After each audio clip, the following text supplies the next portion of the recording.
Voilà, de retour pour la troisième partie, toujours avec Yann. Troisième. C'est le sprint final, le dernier métro, le dernier tango aiguisé. Pour... Dernier tango aiguisé. Ouais, je fais des remixes. Un taxi pour Tabrouk. Un taxi pour Tobruk ou un taxi pour le Caire. En tout cas, on a décidé que dans cette partie, on va parler quand même de l'Indonésie, parce que ce serait quand même dommage de passer à côté. C'est vrai. Parce que tu as quand même fait pas mal de choses. Ah bah voilà, en plus le truc, voilà. Qu'est-ce que tu fais? Tu casses tout là? Non, tu casses je tout. suis en train de chercher mon petit dossier. Voilà. Et donc, l'Indonésie, parce que toi, l'Indonésie, justement, moi, je découvre un peu l'Indonésie. Je connais, comme tout le monde, Bali. Je connais les plages, il paraît que machin, c'est super. Il paraît que. Il paraît que. Ouais. Mais il y a toute une dimension mystique. Il y a toute une. Il y a plusieurs dimensions. Ouais. Il y a une première dimension spirituelle qui est omniprésente partout en Indonésie, qui donne un. Je sais pas comment dire, un sentiment de bien-être, je dirais, peu importe où on va. Il y a aussi une dimension architecturale classique, on va dire, avec les temples de Bali, les temples bouddhistes, hindous, les temples qu'on retrouve aussi sur Java, Borobudur et Prambanan. Borobudur, le plus grand temple bouddhiste du monde. Exactement. Ça. On a mis nos photos, on a un petit article là-dessus sur le site. Parce ça ressemble à des cloches comme ça, un peu posées. Oui, c'est ce qu'on appelle les stupas. Donc les stupas, en fait, ce sont des cloches, mais qui ne sont pas vides. Dans chaque stupa, il y a un Bouddha, qu'on ne voit pas, mais il est juste là pour l'emblème qu'il représente. Donc oui, Borobudur, c'est le plus grand temple bouddhiste du monde, on y est allé. On a même eu la chance de, entre guillemets, guider des étudiants locaux sur place pour leur apprendre la chronologie de la construction de Borobudur. Pareil à Prambanan, où on a pu enseigner, c'est un bien grand mot, mais en tout cas transmettre certaines choses, y compris la légende de la construction de Prambanan, à des Indonésiens qui étaient venus d'un petit village de l'ouest de Java, où ils avaient fait 13 heures de car pour voir ces sites. Et c'est une rencontre vraiment exceptionnelle, parce que déjà l'échange culturel que ça nous a permis d'avoir, et aussi de se dire, ça va, on maîtrise notre truc. Si on peut apprendre des choses aux Indonésiens quand on se retrouve là-bas, on se dit, bon, quand même, c'est pas mal.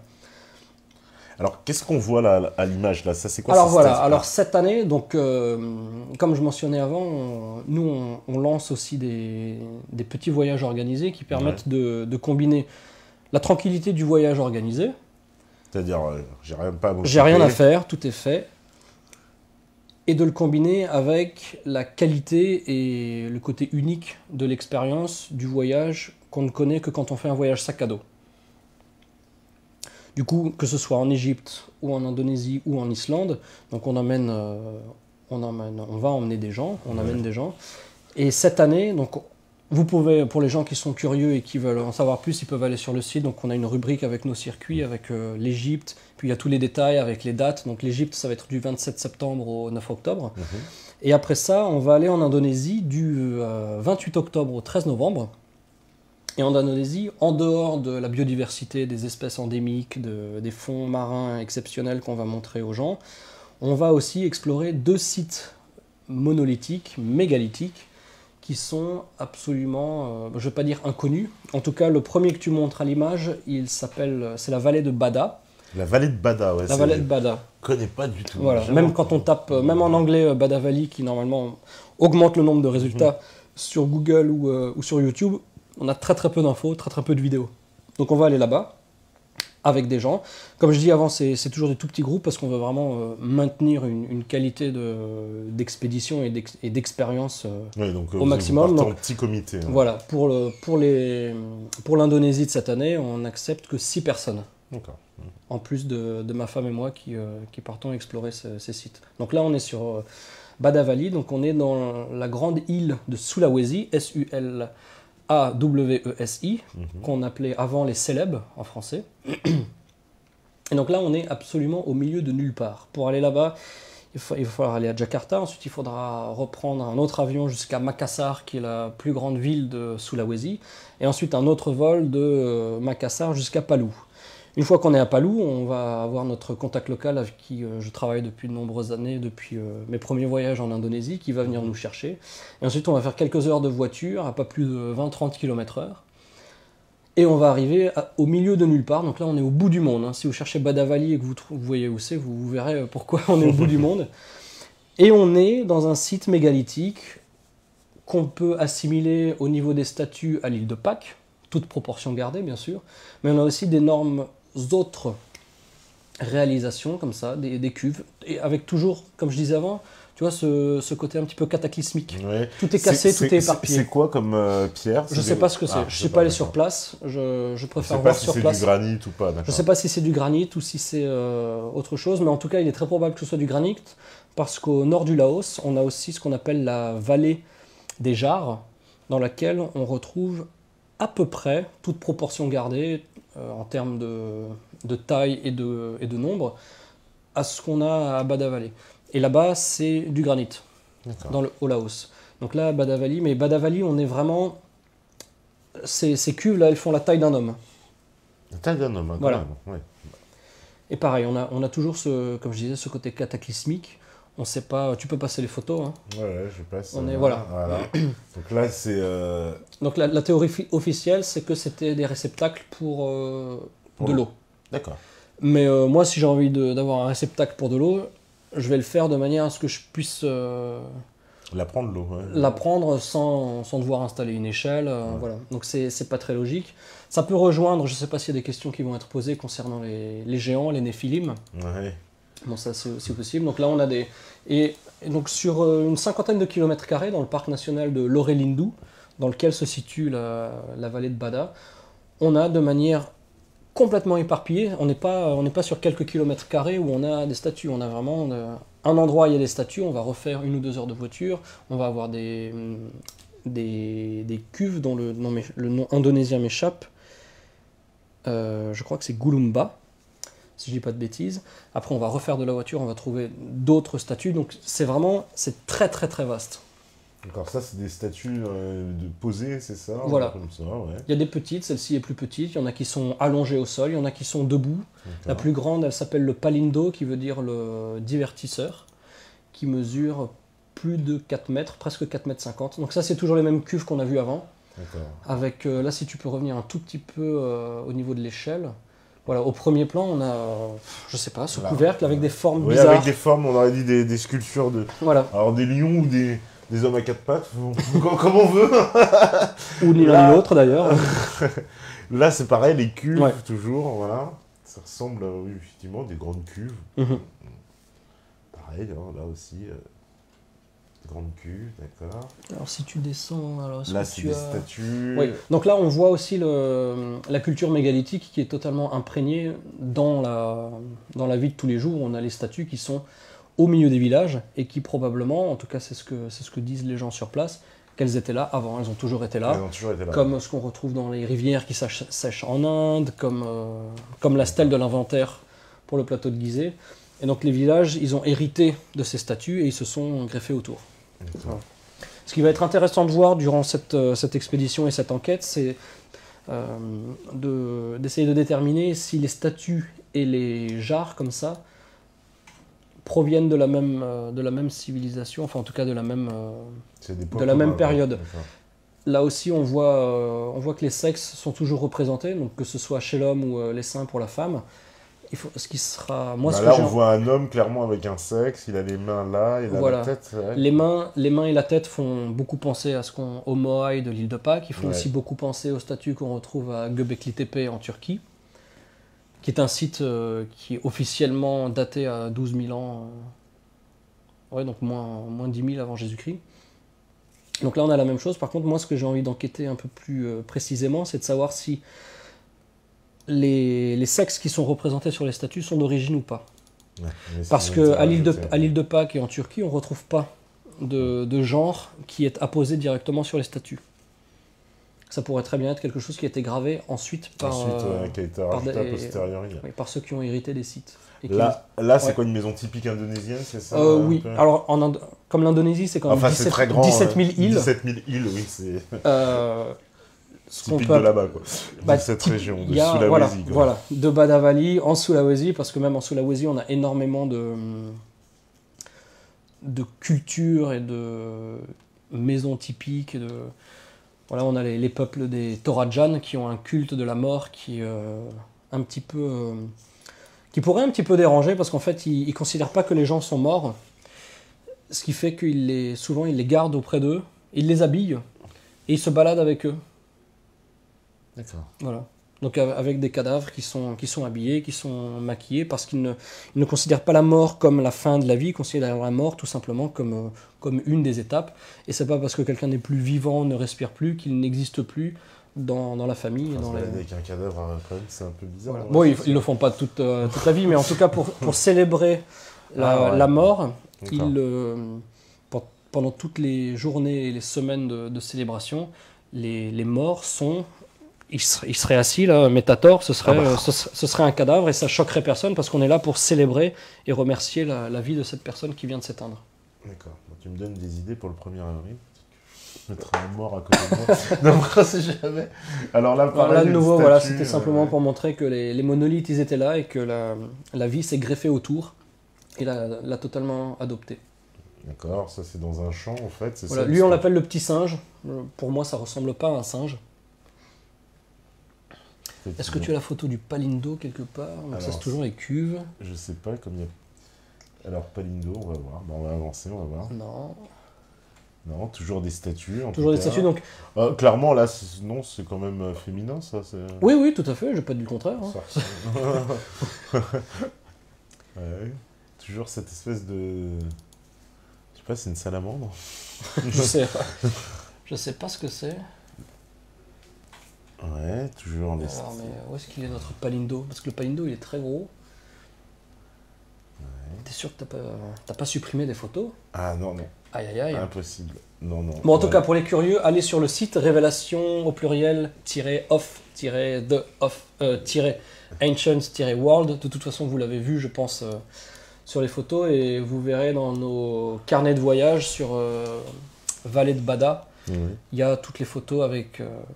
une représentation exhaustive de toutes les statues qu'on peut trouver sur place, dont le Palindo qui est le plus grand, qui fait entre 4 mètres et 4 mètres 50 de haut, qui est d'ailleurs incliné, comme la tour de Pise.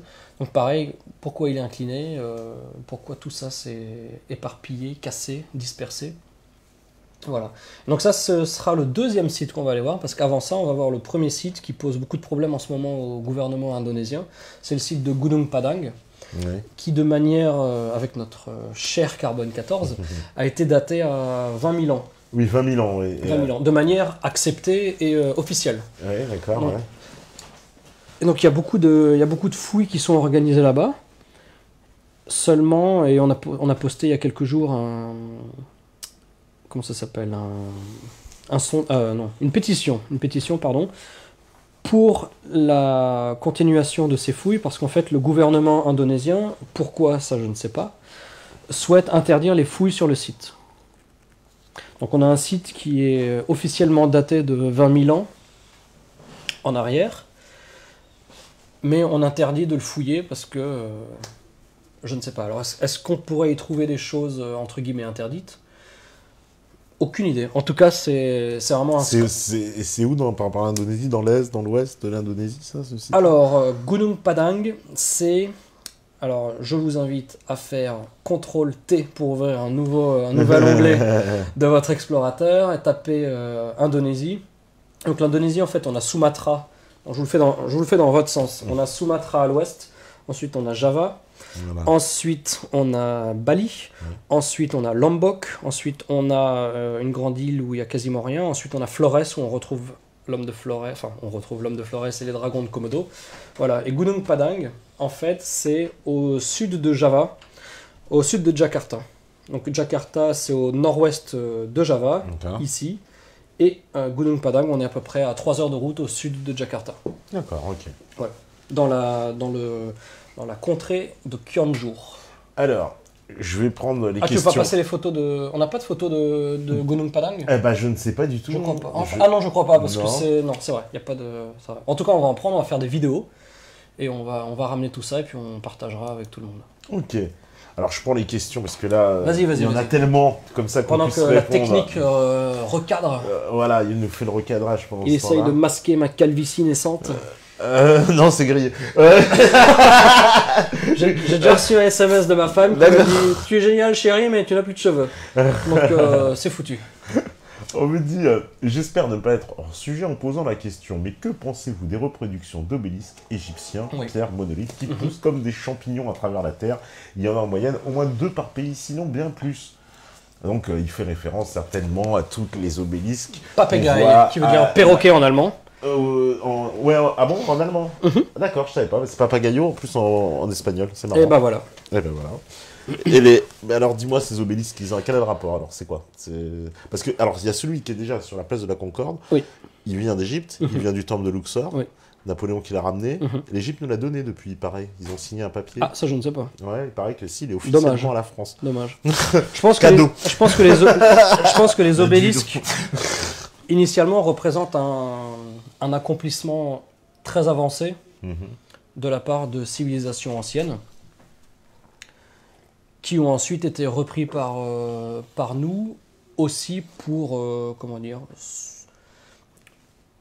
faire le lien, se référer... Faire le lien, aussi, pas s'auto-congratuler, c'est pas le terme, mais se dire que bah voilà, on a aussi nos obélisques qui représentent, bon on peut dire tout ce qu'on veut, on peut dire que c'est une représentation phallique qui est là pour représenter la domination masculine. Moi j'ai entendu parler du culte du dieu Baal. Est-ce que ça tient la route, ça? Ça je ne saurais pas te dire. Je ne saurais pas te dire. Mais c'est vrai que quand on attribue la représentation phallique à l'obélisque, il y a un élément qu'on ne mentionne jamais, c'est que d'après les croyances et les... Comment ça s'appelle? Merde, on en a parlé avant. Le mot m'échappe. Les connaissances indigènes qui sont transmises par voie orale, quand on parle de civilisation pré-dynastique, quelle que soit la durée dans laquelle elle remonte, parce que certaines remontent jusqu'à presque moins 100 000 ans, on dit que l'Égypte était une société matriarcale. Ce qui fait que ça invalide totalement l'aspect masculin que seraient censés représenter les obélisques. Peut-être ça arrive après aussi. Je fais l'avocat du diable. Mais... Bah, comme d'habitude, on n'est pas capable de dater précisément tout ça. Alors on me dit, que connaît-on des différentes galeries et chambres sous le site de Gizeh? Alors tu en as parlé un peu tout à l'heure. C'est vrai, on connaît pas. On connaît quasiment rien parce que c'est interdit. C'est interdit, mais il existe. Alors ça, j'ai entendu aussi, j'ai vu sur ton site, mais j'en avais déjà entendu parler avant, les fameux tunnels qui relieraient l'Écosse... L'Écosse jusqu'à l'Égypte. Jusqu'à l'Égypte. Bah, même sans aller aussi loin de l'Écosse jusqu'à l'Égypte. Bon, on sait qu'il y a Derinkuyu en plein milieu de la Turquie. En plein milieu de la Turquie, 17 niveaux de chambres qui vont sous la terre, avec une température qui est la même partout, avec l'air qui circule partout. Chose qu'on serait quasiment incapable de reproduire aujourd'hui. Donc peut-être qu'il y a ces soubassements sous les terres d'Europe et d'Afrique du Nord. Moi, ce qui m'intéresserait surtout de voir, c'est de savoir si, au-delà du fait que sous le plateau de Gizeh, on a toutes ces chambres, tous ces tunnels, ce gruyère de calcaire, qu'on a la même chose à Saqqara, est-ce que, justement, là-bas, de manière un peu plus localisée, on a un système gigantesque qui pourrait aller de Meydoum, qui est beaucoup plus au sud, ou de Dachour, jusqu'à Gizeh, qui ferait déjà 50 km de distance. Ça, mais malheureusement, qui sait, c'est ankylose. Très bien, on a la pêche ce soir.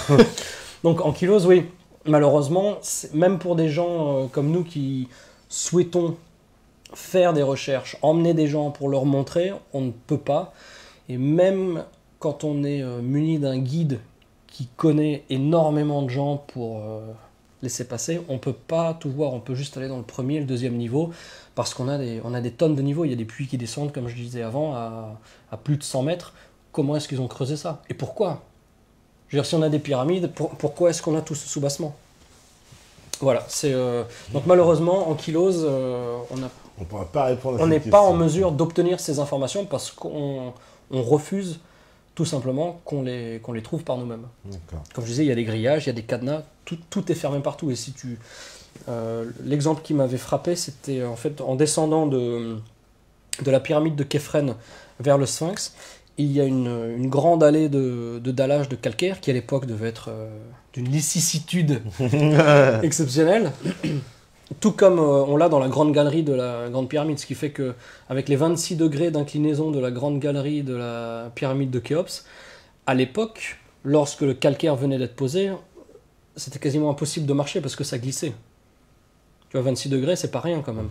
Et sur ce calcaire qui est travaillé, qui est poli, qui est lisse, on n'aurait pas pu marcher et remonter les 26 degrés d'inclinaison de l'antichambre qui monte jusqu'à la chambre du roi. Bon, toujours est-il que quand on marche dans cette allée précessionnelle, peu importe comment on l'appelle, qui est faite elle aussi d'ailleurs d'un puzzle moins complexe que celui de la pyramide de Khéops, on est quand même sur des monolithes, des mégalithes, et certains font 5-6 mètres de long. Ça, on n'en parle pas non plus. C'est une allée où on n'a que des énormes blocs de calcaire, d'autres d'albâtre aussi. Donc pour en revenir à ce que je disais, une fois je me suis dit, bah, tiens, j'ai l'impression qu'il y a une petite entrée pour essayer de zioter quelque chose, capter un peu. Le premier pas qui est fait en dehors de ce truc, c'est... Donc il y a vraiment une rétention d'informations. La plus grosse rétention d'informations à Gizeh, c'est concernant toutes les galeries souterraines, ça c'est certain. Personne ne les a explorées en fait, enfin officiellement. Officiellement. On me dit, est-ce que tu connais la pierre moulée de Davidovich? Ça te dit quelque chose? Oui. C'est quoi, ce qu'on appelle aussi les géopolymères. Oui. En fait, c'est une technique qui... Ah oui, je crois avoir vu ça, le gars, il met les pierres, c'est ça, il les fait fondre. Voilà, il les concasse, il les mélange avec un certain alliage, et ce qui va lui permettre de les recréer en leur donnant la forme qui est désirée. Et c'est vrai que ça pourrait expliquer certaines anomalies qu'on trouve non seulement sur Gizeh, mais aussi à Dachour. D'accord. Ouais. Mais c'est une technique qui est apparue quand ça Davidovich, Davidovich, je crois que c'est la fin des années 90, si je dis pas de bêtises. Mais c'est pas non plus quelque chose qui peut être mis en pratique et systématiquement donner la réponse des choses qu'on n'est pas en mesure d'expliquer. Ça peut expliquer certaines, mais pas tout. Donc oui, pourquoi pas. Pourquoi pas, tout à fait. On me dit, est-ce que tu as une idée du nombre de sites monumentaux qui restent à visiter à travers le monde? J'imagine qu'il y en a beaucoup, non? Ouais, honnêtement, après avoir vu... Il y a une chose qui m'a frappé, en fait, quand on repart de Saqqara. Ouais. De nouveau, on est un petit peu à travers le désert, et à travers le sable, on voit des mégalithes, de nouveau, de calcaire, très très très érodés, qui sont là, qui dépassent un petit peu du sable. Et quand on s'approche, en fait, on voit qu'il y a aussi des galeries, il y a des choses qui partent en dessous, mais là, tout est quasiment complètement ensablé. Et je pense honnêtement que si on enlevait le sable de l'Égypte, on redécouvrirait plein de choses. On redécouvrirait, pas des pyramides, enfin je sais pas, mais en tout cas on découvrirait énormément de choses qu'on n'a pas encore découvert. D'accord. Que pensez-vous que cache le Sphinx? D'après plusieurs études, il y aurait une crypte sous cet édifice. Voilà, que pensez-vous de cette vieille légende? La crypte, oui, on peut faire le lien avec la bibliothèque de l'humanité sous la patte gauche. Sous la patte gauche. Comme j'ai dit avant, malheureusement, c'est des endroits où on n'est pas autorisé à aller. Et tant qu'on peut pas... Moi j'ai dit, je suis comme saint Thomas, j'aime bien les théories, j'aime bien mes petites idées, mais tant que je vais pas sur place pour voir et me dire « Ah, bah j'avais raison » ou « Ah non, je me suis trompé », ça va rester malheureusement au stade de supposition non vérifiable, malheureusement. Alors, on me dit, bonsoir, je partage totalement votre avis sur les datations au carbone 14. Concernant les pyramides de Gizeh, que pensez-vous des travaux de Georges Vermar, qui estime leur construction à au moins 100 000 ans, au moment où celle-ci était alignée avec le baudrier d'Orion? Alors, l'alignement avec le baudrier d'Orion, d'après les travaux de Robert Bauval, appuyés de ceux de Graham Hancock, oui, on serait plutôt sur 12 500 ans. En termes d'alignement, juste là je parle uniquement du baudrier d'Orion. Pour ce qui est de 100 000 ans, honnêtement c'est possible. Il y a plusieurs raisons qui me font dire ça. La première, c'est qu'avant, je parlais de transmission orale de connaissances. Dans ces transmissions orales, il y a une civilisation prédynastique, antédiluvienne, que les Égyptiens appellent les Kémites, qui seraient issus de Osiris. Osiris qui est en fait, on pourrait dire que c'est l'équivalent de comment ça s'appelle, Viracocha, à chaque fois son nom m'échappe, Utnapishtim, chez les Sumères à 3000 ans avant Jésus-Christ, qui serait en fait le messager civilisateur d'une ancienne peuplade qui aurait ensuite été détruite. Parce que dans tous ces personnages, on va retrouver les similitudes de l'arche, des eaux, du déluge, du cataclysme, de la colombe. Et Utnapishtim, lui, par contre, il est clairement, donc on peut appeler ça un civilisateur sumer, qui date de 3000 avant Jésus-Christ, et lui est très clairement l'origine du mythe, enfin en tout cas de l'arche de Noé. Noé, en fait, est la représentation de Utnapishtim, le sumer. 100 000 ans, c'est possible parce que dans cette transmission orale indigène des Kémites, on remonte à 84 000 avant Jésus-Christ. Au-delà de ça aussi, dans les textes d'Hérodote, je ne sais plus si c'est Hérodote ou Diodore, j'ai pas envie de dire de bêtises, mais en tout cas dans ces textes, et ces éléments, comme ils dérangent, on les a occultés dans ce qu'a dit Hérodote, on a simplement gardé ce qui nous arrangeait. Il a dit que dans ce qu'on lui a transmis, à l'époque des Égyptiens, entre guillemets, donc prédynastiques, constructeurs, bâtisseurs du plateau de Gizeh, ils ont vu, durant leur règne, existence, le soleil se lever 2 fois là où il avait pour habitude de se coucher. Ce qui veut dire que quand on considère la précession de la Terre, donc on sait que la Terre tourne sur elle-même, mais on sait aussi qu'elle oscille sur un axe. Sur un axe, oui. Voilà. Et pour faire un tour de cet axe, on compte à peu près 25 900 ans. Ce qui veut dire que au début de cet axe, en fait, comment dire, c'est pour ça que les constellations bougent à travers le ciel. C'est pour ça aussi que si nous on est amené à vivre 10 000 ans, on verra que le soleil ne se lève pas au même endroit, systématiquement. Donc si Hérodote nous dit que le soleil s'est levé 2 fois à un endroit où il avait pour habitude de se coucher, ça veut dire qu'on a au moins accompli 2 cycles précessionnels. Et comme on est à, grosso modo, on va arrondir à 26 000 ans, ça veut dire qu'on a au moins 52 000 ans d'existence pour pouvoir voir ça. Ouais. Voir ça. Donc voilà, 52 plus, je sais pas moi, plus 10 si on parle du déluge, on est déjà à 62. 100, ça me semble pas plus incongru que d'autres théories que Fernand Nathan nous transmet gentiment tous les jours. Et c'est vrai qu'il y a aussi, en termes de datation, il y a aussi la théorie du déplacement de la croûte terrestre.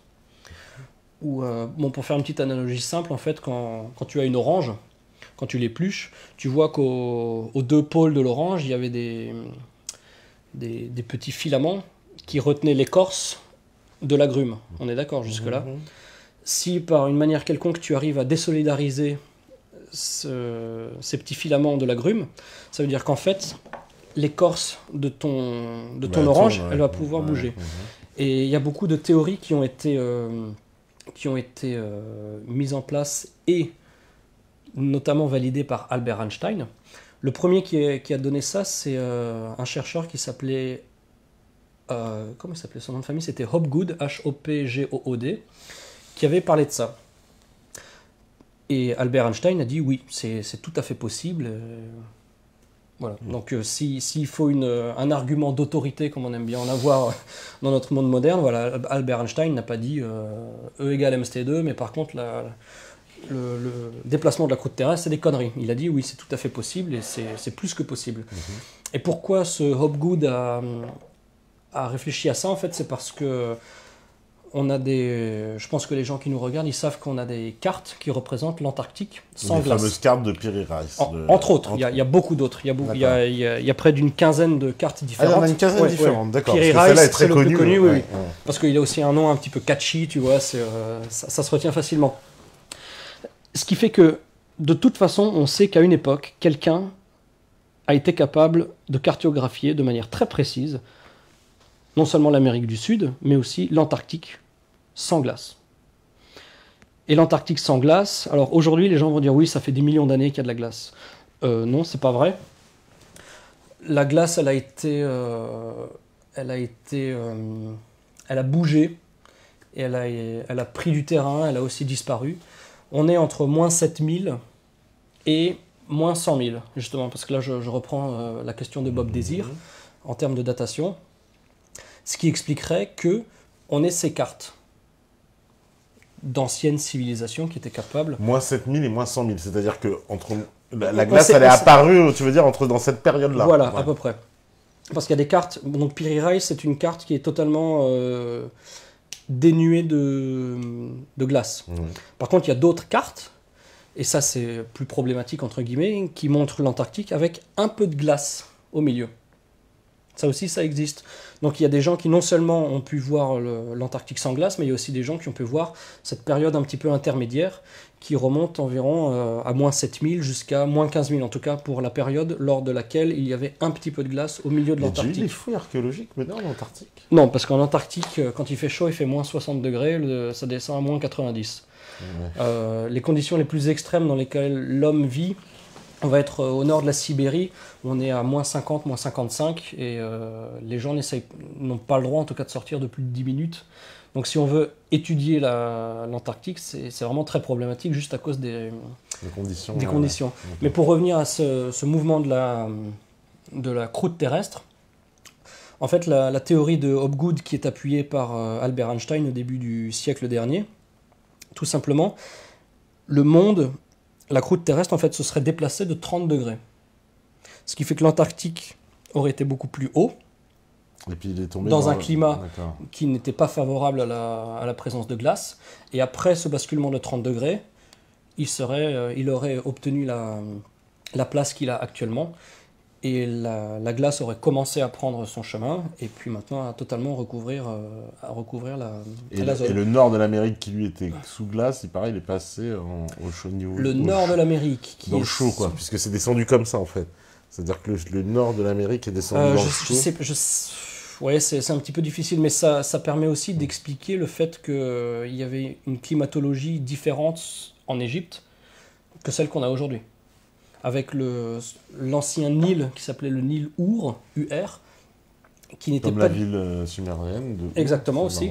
Le Nil Our, en fait, était plus à l'ouest que le Nil actuel. Le Nil actuel, il est à l'est de Gizeh, de tous les temples. L'ancien Nil était beaucoup plus à l'ouest, beaucoup plus large.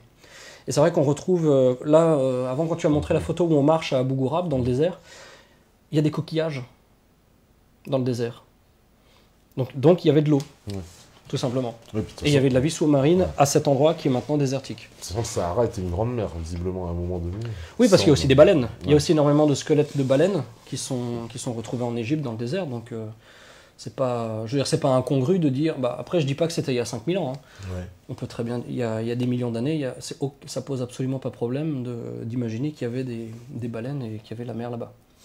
Alors, on me dit... On m'appelle Mr. Rowe. Monsieur Rowe, que pensez-vous des photos de 1954-1958 publiées par des Russes qui montrent l'armée britannique en train de construire ou, entre parenthèses, reconstruire... Je ne connais pas ces photos. Age. Je ne connais pas ces photos. Ouais, d'accord, tu ne connais pas ces photos. Non. Bon, voilà. Désolé, Psychotix. Voilà. Alors, on me dit... quelle est l'utilité des pyramides de Gizeh selon Yann ? C'est quoi alors? En tout cas, ce qui est certain, c'est que... L'histoire du tombeau, t'y crois pas, en tout cas, toi? Alors déjà, on n'a pas retrouvé de corps dedans. Donc, si moi, je suis le pharaon aussi mégalo qu'on me prête être, si je fais ma pyramide de Khéops, je vais me faire enterrer dedans.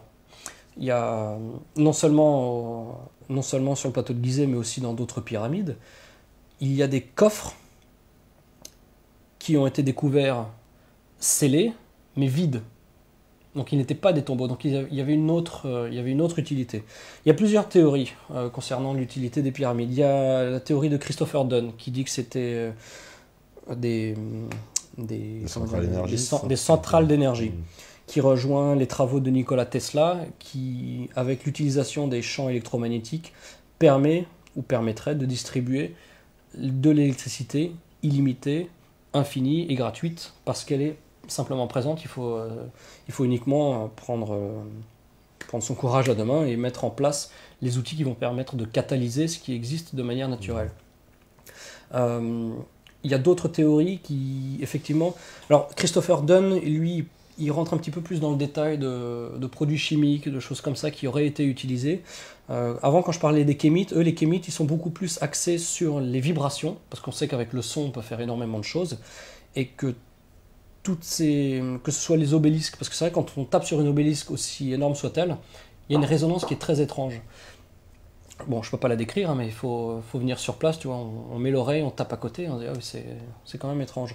Donc que ce soit les obélisques, les soubassements de la pyramide dans laquelle aurait passé de l'eau pour créer des vibrations, la grande pyramide en elle-même qui a des circuits, enfin qui a une conception interne qui est absolument ubuesque.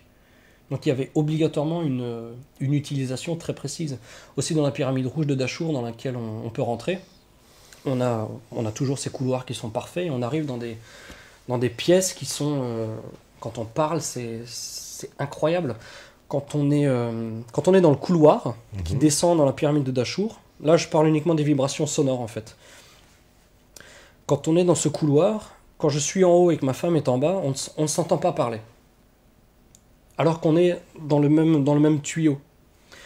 Et dès qu'on sort de là, on est dans des grandes pièces qui sont construites de manière à ce que la résonance soit vraiment très très très présente. C'est-à-dire là en chuchotant, on t'entend partout, c'est ça? Tout à fait, et dans toute la pyramide. Alors qu'à 2 mètres de distance, si moi je remonte et que je vais dans le couloir et qu'au mois de septembre, une des personnes qui viennent avec nous me dit « Ah, attends Yann, reste ici », je ne l'entendrai pas. Il va vraiment falloir qu'elle parle très très fort. Et tout cet aspect sonore, vibratoire est aussi une piste à exploiter parce qu'on sait qu'on peut soulever ce gobelet en plastique si on a des enceintes qui balancent la bonne fréquence pour que ça bouge. On a aussi vu, ça j'en avais parlé dans une autre émission, on a un Russe qui a montré récemment, il y a une vidéo sur YouTube, malheureusement c'est des mots-clés en anglais, donc peut-être qu'on le mettra une fois ou alors envoyez-nous un mail et puis je vous répondrai en mettant le lien. Révélation au pluriel 2016@gmail.com si vous avez d'autres questions. En fait ce Russe avec... alors je ne sais pas si c'est un osmoseur ou quel type de machine, mais en tout cas avec du son, il a montré qu'avec un petit cercle de métal, il a pu couper des roches, dont du granit, avec un rendu qui est très bizarre et qui s'approche d'un état de fonte qu'on retrouve quand on va analyser les hiéroglyphes, qu'on retrouve quand on va analyser d'autres choses. Donc peut-être, comme je disais avant, une technologie plus poussée, mais simplement parce qu'on ne la maîtrise pas encore, alors qu'elle est finalement disponible à l'état naturel. Par contre, ce Russe, lui, il utilise quand même des machines pour générer la force. Comment est-ce que eux, s'ils avaient utilisé des techniques similaires, comment est-ce que eux avaient pu générer l'énergie suffisante pour créer les vibrations qu'on peut appeler pseudo-antigravitationnelles, si on veut rentrer un petit peu dans des termes que certaines personnes mentionnent de temps en temps. Donc voilà, l'utilité des pyramides, franchement, je ne suis pas sûr qu'un jour, en tout cas nous vivants de notre génération, on saura ce que c'est. Ouais, ça risque d'être difficile. Oui. On me dit, Yann, croit-il en l'existence d'une civilisation beaucoup plus avancée technologiquement que la nôtre, ce qui pourrait expliquer la construction des pyramides? Métavénère. Oui, à 100%. Ouais. Ouais. Sans pour autant être capable d'expliquer comment ils ont fait ça, mais quand on est face aux choses qu'on voit quand on va en Égypte, ça fait peu de doute. Ça fait peu de doute. Après, le terme plus avancé, technologiquement, voilà, ça peut être des technologies, des technologies entre guillemets modernes qui répondent à des critères modernes, mais ça peut aussi être des technologies qui nous sont totalement inconnues et qui pour le coup sont quand même plus avancées que les nôtres. Alors, on me demande aussi, on me dit, à propos des géants, beaucoup de photos et de récits circulent, il y a beaucoup de montages de faux squelettes. En avez-vous vu de vos propres yeux ou tout simplement une preuve irréfutable de leur existence? J'en ai jamais vu de mes propres yeux. Je sais simplement qu'il y a énormément de coupures de presse, de petits journaux, surtout de la fin du 19e, début du 20e siècle, qui relatent des trouvailles de squelettes de géants, donc ce qu'on appelle les néphilim. Géants qu'il faut aussi croiser avec ce qu'on trouve sur les hiéroglyphes. Comme je dis, toujours il faut voir les choses de manière globale. On peut pas faire le travail sérieusement si on n'a pas cette approche globale. Sur les hiéroglyphes, on a aussi des géants. Dans les mythologies, on a aussi des géants ou des dieux venus du ciel. Sur des hiéroglyphes, on a des géants qui non seulement sont beaucoup plus grands que les autres humains représentés, mais on a aussi des géants qui se trimballent avec des petits blocs sur les épaules. Enfin, pour eux, des petits blocs, mais en tout cas qui seraient censés représenter les blocs des pyramides. La question à se poser, c'est est-ce que c'était réellement des géants, qu'on retrouve aussi, comme je disais, dans des mythes un peu partout à travers la planète, ou est-ce que c'était simplement un emblème, une représentation de ces peuplades qui étaient considérées par l'Égypte dynastique comme supérieures parce qu'elles avaient construit ces pyramides. Mais on les retrouve à Sumer, on les retrouve partout. On les retrouve partout. Dans toutes les coupures de presse, il y en a vraiment des centaines et des centaines. Simple type que même Magellan, voilà, il arrive en Patagonie, Patagone, c'est les géants en espagnol. On donne ce nom-là parce qu'il dit qu'il a vu des géants sur la côte quand il est passé. Oui, il y a aussi... c'est vrai que les vidéos YouTube, on peut faire dire un petit peu tout ce qu'on veut, mais c'est vrai qu'il y a aussi... non, je sais plus ce que je voulais dire, mais en tout cas dans les coupures de presse, on est vraiment sur des centaines de coupures de presse. Les tailles des squelettes vont de 7 pieds, donc 7 pieds ça fait un tout petit peu moins de 2,10 m. Un pied c'est 30 cm, un tout petit peu plus de 30 cm, jusqu'à 18 pieds. 18 pieds, ça commence à être impressionnant. 18 pieds, c'est un immeuble, quoi. 18 pieds, c'est une personne qui fait 6 mètres de haut. Donc... C'est des coupures de presse. Bon, moi, j'en ai jamais vu de mes yeux, donc comme j'ai dit, comme saint Thomas, je préfère m'abstenir. Mais quand il n'y a pas de musée qui a gardé de squelettes, de ça Non. Il y a eu une île dont le nom a une consonance italienne sur laquelle on aurait retrouvé au début du XXe siècle 3800 squelettes de géants qui faisaient entre 2,10 m et 2,50 m, tous. Donc tout ça, c'est des choses qu'il faut considérer, qui n'apportent pas forcément de réponse, mais en tout cas, quand on les recroise, comme je disais, de manière globale, avec ce qu'on trouve dans les mythes, pourquoi est-ce que tous les mythes du monde auraient parlé du déluge, et de géants, et de dieux venus du ciel, s'il n'y avait pas une part de vérité, une part factuelle, historique, de toutes ces choses qui ensuite se sont transmises... et ensuite sont devenus des mythes pour notre civilisation qui date de 2000 ans, enfin c'est rien quoi, à l'échelle de la planète. Voilà, donc les géants, non, j'en ai jamais vu, mais effectivement c'est une question à étudier, parce qu'il y a des similitudes et des croisements qu'on peut faire. Ouais. D'ailleurs, Angkor Wat, c'est la cité des géants, et dans on va dire la cosmogonie et la mythologie populaire, on dit que ça a été construit par des géants, c'est la ville des géants. Tout à fait, et aussi à Angkor Wat, on trouve une gravure de stégosaure, dans un mur. Oui. Il y a des gens qui disent que c'est un faux qui a été fait après. Oui, un faux ou un porc-épic ou je sais plus quoi, mais en tout cas quelque chose qui est absolument pas disproportionné, alors que si on cherche une photo de un squelette de stégosaure, c'est exactement les bonnes proportions, quoi. Donc ça aussi c'est très étrange, et on a aussi les pierres d'Ica sur lesquelles on a des hommes qui chevauchent des dinosaures. Alors est-ce que c'est une arnaque et c'est contemporain? Oui, mais alors à ce moment-là, c'est comme d'habitude, les coïncidences sont globales, systématiques et répétées à travers la planète. Donc ça fait un petit... Quand on parle d'arnaque ou hoax, oui, si c'est des choses isolées, oui, il n'y a aucun problème. Hein. Il y a énormément, pour reprendre la photo la question des géants de je ne sais plus qui. Toujours est-il que voilà, une photo avec un jeu de perspective pour faire croire que le crâne fait la taille du torse, bon ok, il n'y a pas de problème. Mais de manière un peu plus reculée et posée et réfléchie, si on croise toutes ces choses, il faut quand même les considérer. Parce que les choses n'existent pas, c'est pas de l'autogénération. Alors, on me dit, Hérodote parle de coquillages et de sel autour des pyramides. Et aussi, l'écrivain Frédéric Louis Norden, vers 1750, a également trouvé des coquillages sur le site de Gizeh. Et du sel a été trouvé dans les murs de la chambre du milieu, ce qui prouve qu'il y avait de l'eau de mer. C'est de nouveau ankylose.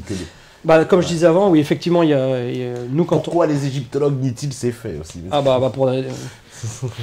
Parce que tout le monde se jette par la fenêtre si on se dit qu'il y avait une civilisation antédiluvienne. Parce que ça veut dire que là, en gros, ce que je comprends, c'est qu'on a retrouvé du sel marin à l'intérieur de la Grande Pyramide, ce qui veut dire que tout a été enseveli à un moment donné sous la mer. Oui, c'est tout à fait possible. Et ça non seulement on peut retomber sur de l'époque antédiluvienne, mais surtout, dans antédiluvienne, il y a déluge. Et le fait qu'il y ait de l'eau peut aussi apporter de l'eau au moulin du déluge qu'on retrouve dans 500 mythes, croyances à travers la planète. Et d'ailleurs, sur ces 500, j'ai plus le chiffre exact en tête, mais il y en a 60 ou 70 qui ont été étudiés et qui ont été validés de manière totalement indépendante. C'est-à-dire que sur les 500, il peut très bien y avoir les Sumériens, les Égyptiens et tout ça qui se sont un petit peu transmis les informations au fil des millénaires. Mais malgré tout, parmi ces 500, il y en a 70 qui ont été historiquement validés de manière académique en étant totalement indépendantes les unes des autres. Alors on me dit aussi, fin 2015, des scientifiques ont découvert des incroyables anomalies thermiques sur la pyramide de Khéops. Les pierres présentent des écarts de température allant jusqu'à 6 degrés entre deux blocs voisins. Les raisons de ces anomalies restent pour le moment inconnues et des ingénieurs de Dassault Systèmes devraient être associés à une nouvelle phase de recherche pour trouver une explication. Oui, ça c'est le projet Scan Pyramide. Je pense que c'est un petit peu du... Je pense que c'est un petit peu du vent de la part de l'égyptologie académique pour se donner bonne conscience. Un peu du spectacle pour dire qu'ils cherchent la vérité. Mais quand bien même ils vont dire, bah oui, effectivement, ce bloc fait 20 degrés, celui-là en fait 14, ça ne fera pas avancer le truc. Donc c'est du faux sensationnalisme. C'est un petit peu du faux sensationnalisme pour faire bonne figure et dire et nous faire croire en tout cas qu'ils cherchent dans la bonne direction d'une manière alternative, officielle, mainstream, etc. Après la conception de la pyramide en elle-même, ses couloirs, même non seulement le parement, mais aussi les mégalithes, parce que quand Graham Hancock a escaladé de nuit la Grande Pyramide en mars 1993, ça lui a pris à peu près 1 heure. Et d'ailleurs, pour la petite info, il s'était fait arnaquer par son guide parce qu'il avait donné $150 de bakshish pour les gardiens de nuit pour qu'ils les laissent passer. Et son guide, à l'époque, qui s'appelait Ali, lui a fait faire en fait tout le tour de la pyramide pour dire non, il faut monter côté sud-ouest. Donc ils ont fait les 4 côtés pour à chaque fois de nouveau croiser chaque garde pour lui redonner un petit truc de plus parce que sinon il ne laissait pas passer. Donc une fois qu'ils avaient fait tout le tour, ensuite il a dit bon ok, on peut monter. Et en fait, Graham Hancock, quand il a escaladé ça de nuit, il a dit que très clairement, il y a une incohérence totale, en tout cas structurelle, de la conception de la pyramide sur ces mégalithes de calcaire qui constituent le plus gros de la pyramide et de ces 6 millions de tonnes.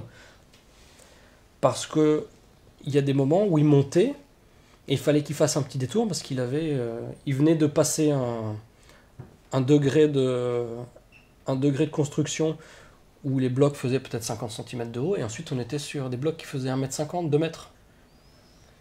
Donc forcément, dans notre structuration, on fait des gros mégalithes comme à Baalbek, dans ces temples romains au Liban, et plus on monte, plus on va alléger. Alors que là, justement, c'est pas du tout ça. C'est un enchevêtrement inexplicable avec des petits blocs sur lesquels sont imposés des blocs gigantesques, et ce à plusieurs dizaines de mètres de hauteur. Bon, je parle même pas des blocs de granit à l'intérieur de la chambre haute qui sont à 70 tonnes à 60 mètres du sol. Mais voilà, donc tout ça pour dire que je ne sais plus.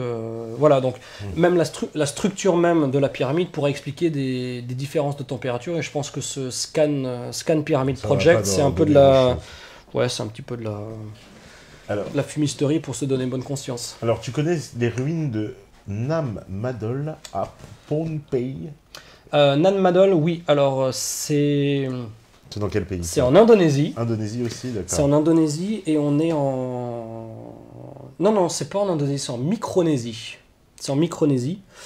Donc on est, donc on a l'Indonésie, on a le Timor occidental, on a le Timor oriental. Puis on a la Micronésie. Comment ça s'appelle Nouvelle-Guinée, Papouasie, Nouvelle-Guinée. Ouais. Et on a aussi la Micronésie qui est dans ce coin-là. Donc on est vraiment très à l'est. Plus à l'est, on est dans le Pacifique et on est en route vers Tahiti et l'île de Pâques. Voilà. Donc oui, Nan Madol, on retrouve des mégalithes, des structures mégalithiques qui représentent les mêmes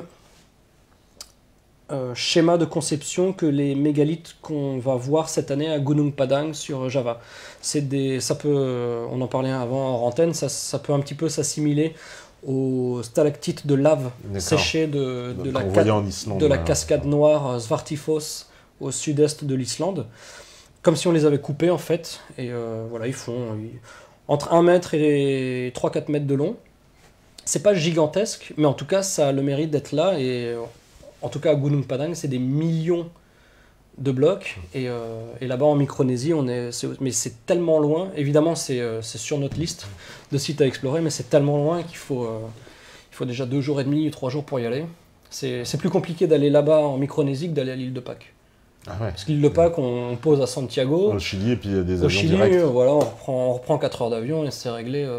Là-bas, il faut aller à Jakarta, ensuite il faut prendre un vol interne jusqu'au Timor, après il faut reprendre ceci, après il faut prendre du bateau. C'est très inaccessible. Ouais. Très inaccessible, mais on ira un jour, ça c'est sûr. Alors on me dit, connaissez-vous les travaux de François Dupuis-Pacheran sur la datation des pyramides du plateau de Gizeh? Non. Désolé Virginie. On est tranquille. Quoi de neuf au sujet de l'anomalie de la mer Baltique? Ah, c'est quoi l'anomalie de la mer Baltique? Je sais pas, j'aimerais bien que... ils nous sortent des choses, on n'a même pas parlé de cette anomalie. Bon, ils pensaient que... Voilà. Alors, on me dit, connaissez-vous la chronologie du prêtre Manéthon datant la pyramide à plus de 30 000 ans, dont 20 000 avant le déluge?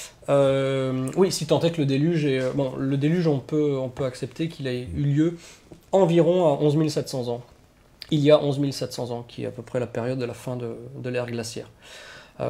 Ces datations de Manéthon, elles pourraient en tout cas être le résultat de ce qu'on lui a enseigné, de nouveau de manière orale, et qui recoupe ce dont parlent les kémites, ou la commission, on peut aussi les appeler comme ça.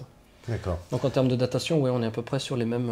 en tout cas sur une période antédiluvienne, ce qui fait maintenant très peu de doute en tout cas. Alors on me dit, vous nous avez montré beaucoup d'édifices ou d'éléments provenant de sites majestueux, mais a-t-on également trouvé des objets de la vie quotidienne, anormaux ne collant pas avec les technologies que l'on prête à l'Égypte antique? Oui, sur le plateau de Gizeh, on est à peu près un peu plus de 40 000 objets indépendants de vases, de petites pierres, toutes ces choses, qui sont dans les différents musées, que ce soit au British Museum de Londres, au Louvre, voilà. Mais sur place, en tout cas, il ne reste plus rien. D'accord. Allez, je prends les dernières questions. Vas-y. Allez-y. On me dit, l'invité connaît-il la pyramide de Nice? Pas encore. De Phalicon? Pas encore. Mais on va aller... on a la chance d'avoir un petit pied-à-terre en Provence, près de Carpentras, et on ne manquera pas d'aller voir certains sites du sud de la France. C'est vrai? Ah bah vas-y, parle-moi, dis-moi. Ah bah, la pyramide de Phalicon, c'est une pyramide comme ça. Bon, j'ai vu les photos, mais je l'ai pas vu en fait, on va dire qui surplombe la ville de Nice, qui est en face. En face, c'est Nice. Hein. On est vraiment dans les hauteurs de Nice. On voit la superbe. Vraiment, oui. C'est vraiment magnifique. Et c'est un petit village qui est, j'ai envie de dire, perché, posé comme ça sur la montagne. Hein. Un petit village pittoresque dans ce coin-là. Dans les Alpes-Maritimes, ils en ont beaucoup. Assez mystique, il faut bien le dire. Je voyais parler de franc-maçonnerie, de choses. Alors j'ai vu, moi... Je te dis ce que j'ai vu. Hein. J'ai même des photos. Vas-y, dis-moi. Des espèces de choses apparentées à une église, hein, d'apparence, ça ressemble à une église. Or, dessus, il faut bien le dire, il y avait tout un tas de fresques d'hommes qui ressemblaient plutôt au Ku Klux Klan, qui étaient avec les chapeaux pointus, les machins.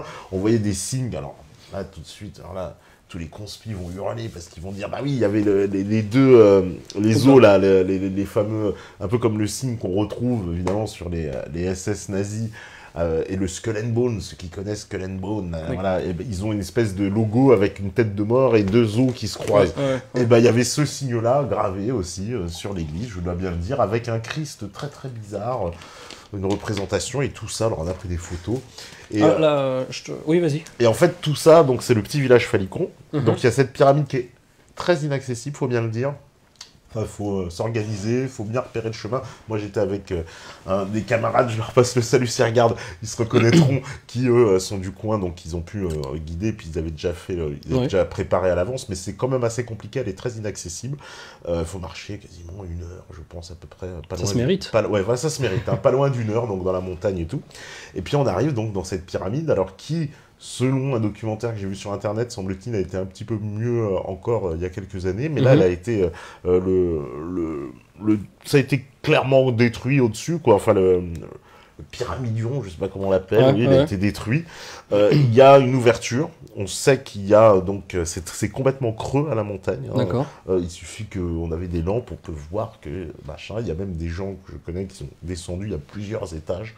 Alors, le plus étrange, évidemment, c'est parce qu'il y a la pyramide, et tout en bas, mais dans la ligne droite directe, je veux dire, vous faites 300 mètres en bas de la montagne, en ligne droite, il y a une ancienne commanderie des Templiers. Bon. J'y fais rien, c'est pas... Analysons ça de manière globale. Voilà, mais il y a quelque chose à l'intérieur. Je trouve ça dommage que... il n'y a pas trop d'intérêt de nos yeux en France sur mais c'est très intéressant, en tout cas celui qui arrive à s'organiser, aller à l'intérieur, il y a plein de choses à voir, à mon avis, à filmer. Alors, semble-t-il que dans le village de Falicon lui-même, il y a tout un tas évidemment de choses, d'histoires qui tournent autour de cette pyramide. D'expérience, nous, dans le village, après avoir parlé un peu aux habitants et leur demandé s'ils connaissaient la pyramide, personne ne la connaissait. Ils jouaient un peu. Ça faisait encore... Alors là, on était dans un vrai film de conspiration. Vous connaissez la pyramide? Ah bah non. Elle est là-bas, elle est visible, parce que tu la vois en plus. D'accord. Okay. Donc c'est un peu bizarre qu'ils te disent qu'ils la connaissent pas, alors qu'elle est visible, elle est parfaitement visible de tout le village. Hein. Parce que t'as le village qui est là, et la pyramide est en fait sur la montagne. Et... impossible de la louper. De pas la voir. On ne peut pas la Mais je rebondis sur ce que tu as mentionné sur la représentation bizarre de Jésus. Oui. C'est qu'avant, quand je parlais de... Ouais, je sais, il est tard.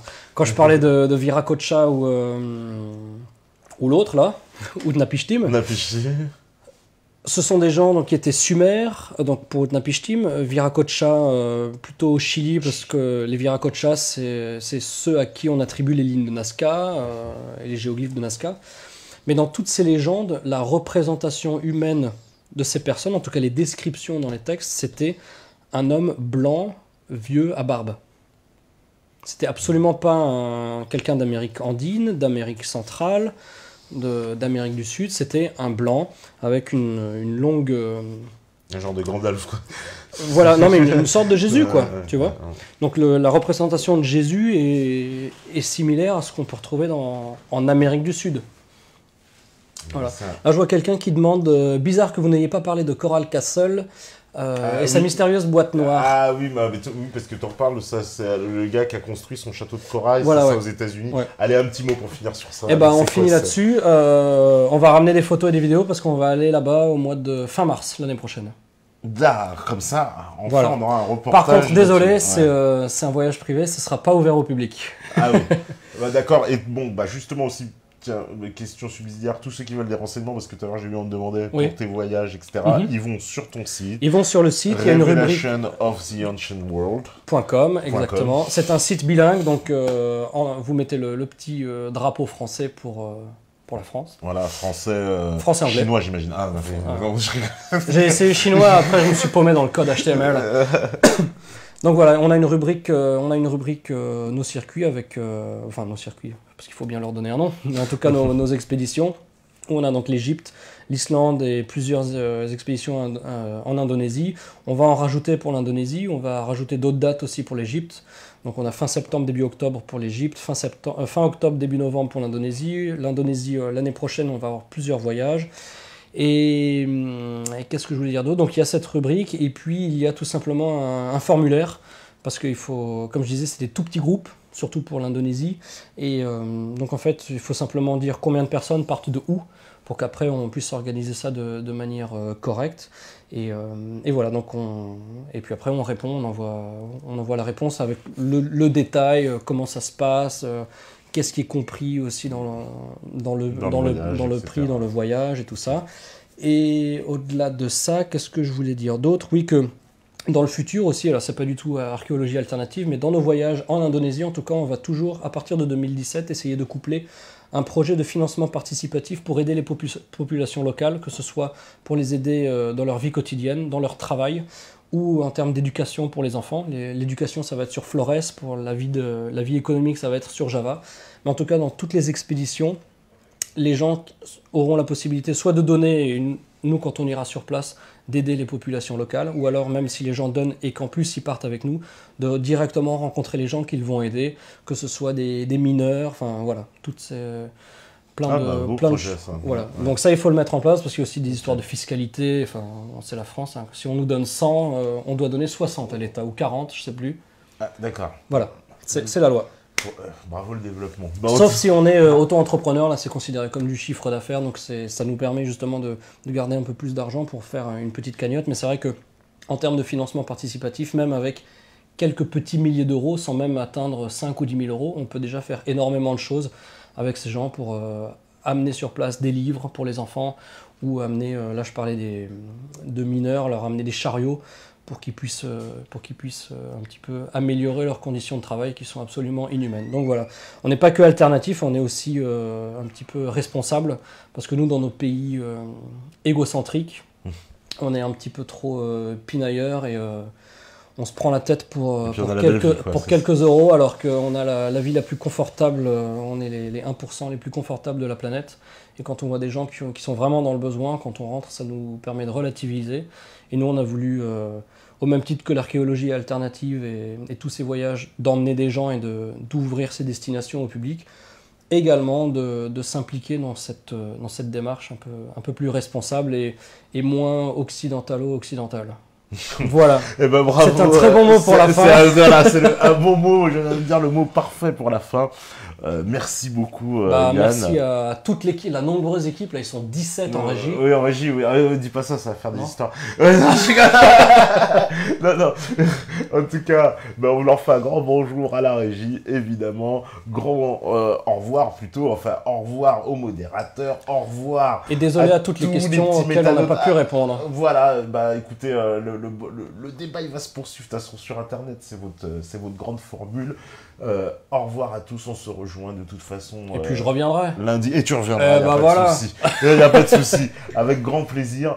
Et voilà, on me dit c'est un bon gars, Yann, tu vois. Merci, Veta Vénère. Voilà, moi je suis Gabon et toi tu es un bon gars. En tout cas, il n'y a qu'une chose, vous savez très bien, c'est que si vous écoutez ce message, vous n'êtes pas à Guizet, là, mais forcément, vous êtes la résistance. Ciao. Merci à tous, à bientôt.